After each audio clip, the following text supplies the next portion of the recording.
Tired of those hefty international transfer fees? Sending money abroad from the UK shouldn't break the bank. This video shows you exactly how to set up a Transferwise account, saving you time and money. Let's get started. Step 1. Head to the Transferwise website. You'll see a clean interface. Click Sign Up. It's usually a prominent button. Step 2. Enter your email address or phone number and create a strong password. Choose a secure password. Step 3.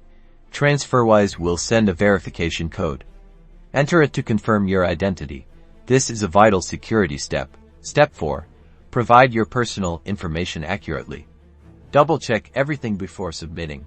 This ensures smooth transactions. Step 5. Verify your identity by uploading a photo of your passport or driving license. Follow their instructions carefully. Step 6. Congratulations! Your Transferwise account is created. You can now start sending and receiving money internationally.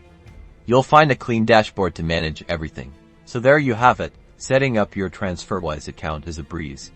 If you found this guide helpful and saved yourself some money, give the video a like. If you want more financial tips and tricks, hit that subscribe button.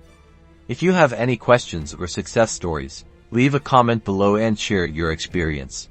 And if this video just made your day a little brighter, don't forget to give it a like.